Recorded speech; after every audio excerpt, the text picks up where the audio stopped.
Hi guys. My most popular videos on this channel are my unpopular K-pop opinions videos, but I ran out of opinions, so today I decided to go on Reddit to find some more. I will be reacting to those and say whether I agree or disagree. And I really want you to do so as well in the comments. Now for the people that still don't understand. Here is a disclaimer, these opinions are not mine. They are from other people on the internet that I do not know. I absolutely do not agree with all of these opinions. Also, you don't have to agree with me. Everyone has different opinions and that's okay, but let's respect each other. Now let's get started. 1. Idols being left out of merch isn't that big of a deal. While I definitely think that it should be fixed ASAP, I don't think that idols' names, faces being left out of merch is that big of a problem. I've seen many fans act like idols are being straight up mistreated because their names were excluded from some clothes, and I just find that kinda weird. I'm fairly certain while idols might be sad, they have a million other things to deal with rather than their name or face being left out of a hoodie or something. Do idols even use their own merch? I haven't seen any use theirs yet. And I'm absolutely not defending companies here, but errors, mistakes happen, that's just human nature. Company CEO''s/leaders aren't sitting around in a table going, what should we do to screw over this idol today? Oh I know, let's exclude them from our new t-shirts, that'll show M.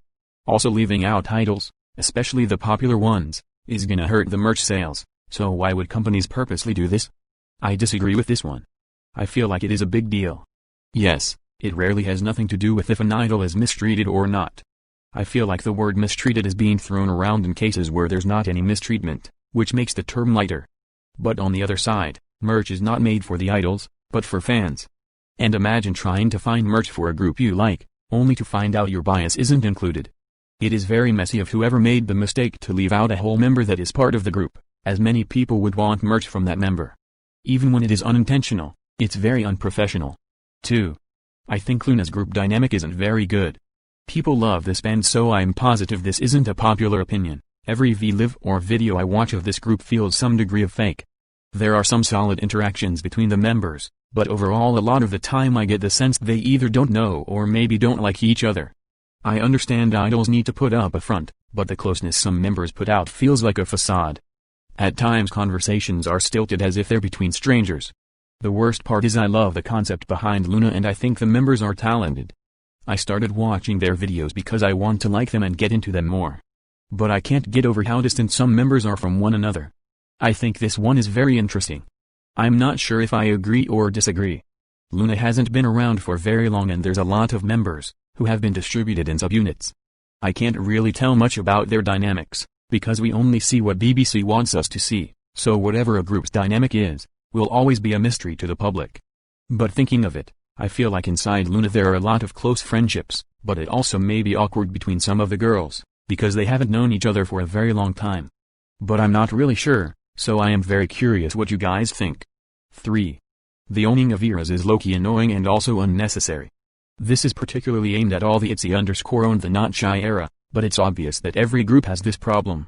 In my opinion, it's just blatantly annoying how every song has to be the era of a specific member. I'm pretty sure that sometimes companies do intend for a certain member to be the star of a particular comeback, but definitely not every damn comeback. It's just so tiring seeing comments on YouTube or tweets or on Insta where people say this is definitely Jisoo's era. He or she shines so much. He or she fits this concept the best. Like come on. I'm a Nevi and I've noticed this a lot with them too, can't really speak for any other groups. It's like fans are desperate for everyone to have their own era or something. They don't need an era where they shine. Also, most of the time people disagree about who is the era owner anyway. Hope this made sense. I partially agree and partially disagree with this one. Let's take ITZY as an example to explain my point, just like OP did. I think saying things like for example Yeji owned Dalla Dalla, because she shined so much is completely fine. Because it's a way to support your idol and saying like hey this song and concept fits very well with this idol and they did a really good job promoting the song. But I also got a little annoyed with the whole fandom wanting Leah or Chaeryeon to own Not Shy. I think the concept of an idol owning the era can't be predicted and is something that just has to happen. If no idol in a group really fit the song, then no one really owned the era. And two members together can also own an era. I don't get why there is a need for every era to be owned by someone and for that to have a fair distribution. 4. I don't want NCT to have more subunits, not gonna lie, Back in 2017 I was amazed by the idea of adding new members, but now I think it's okay as it is already. I don't think that late adding Jungwoo in 127 or Yen Yang Xiaojun and Henry was useless or something though. I just hope that there won't be new members in NCT, even though it could mean that we could possibly lose talented idols that'd end up in different groups. I honestly don't mind there being members added to NCT, I just want the existing subunits to change. What I want from NCT's concept is having subunits act like regular groups, with the lineup being consistent and the members not changing.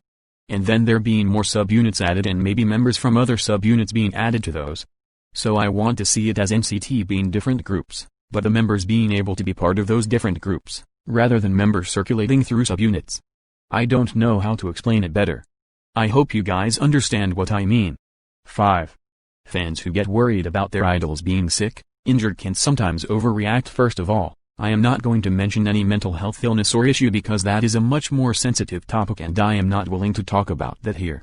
This post should include some common injuries, sicknesses that most of us have had once in our lifetime which aren't that serious or life-threatening like other people think. I see fans commenting how sad they are or how they literally cried when their faves got sick, most of the time they catch the flu or a common cold, or when they got injured, back pain, spread ankle, foot etc., getting a sudden nosebleed, having a runny nose, falling or tripping unintentionally on stage, which in most cases idols laugh themselves at their mistake etc. And honestly they can overreact in those times where the injuries or the sickness can be treated in a short amount of time and they are back to normal again. As a human being it is completely normal to show empathy and concern in those moments, but there is nothing to cry or constantly be worried about. When idols say they are tired after shooting all day or having a long flight, fans can tend to think, oh poor him, the baby needs some sleep. Since when are fans allowed to treat their idols like a toddler and worry for their health? You are not their mother and they can surely manage themselves without those comments. I absolutely agree with this one. I absolutely hate it when people baby other people, even though it's clear those people can care for themselves. An idol is a whole human being with bones and muscles. They can handle falling and being sick. There is no need to worry about it if it isn't urgent. I get you want to show that you care about them, but there are other, less cringy ways to show affection, you know. 6. Once idols are in their 30s, most should stop being idols. Once idols are in their 30s, most should stop being an idol. In my opinion, I pretty much think that all idols above the age of 30 look inappropriate being an idol. This is probably pretty ageist of me, but being 30 plus singing and dancing to, TBH cheesy, songs about love when they look like young parents looks pretty cringy to me. For the most part, this applies mainly to boy groups, as I've never seen an extremely senior boy group mainly in their 30s. Pull off an era well. Mature concepts seem to exist for girl groups, but not so much for boy groups.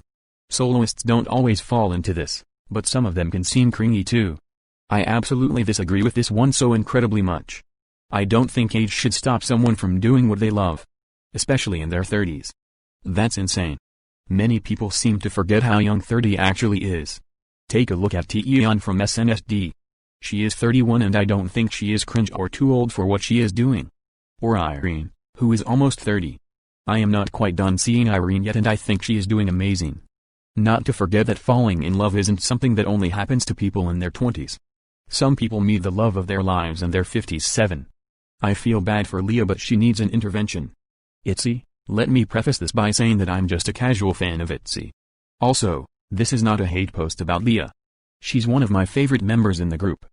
I was watching their live showcase performance for Not Shy Comeback and my eyes was pinned on Leah most of the time. However, it's not for a very good reason. She cannot keep up with the dance at all. If you look at her moves, 049, her leg coordination and footwork is so unsupported as compared to the other members. She also cannot execute the upper body movements well. The chorus choreo was supposed to be executed fluidly. Look at Trijin and Chaeryeon doing the same moves. With Leah, however, the dance looked as if it was a series of awkward isolations. By the second chorus, 148, she was visibly tired and haggard.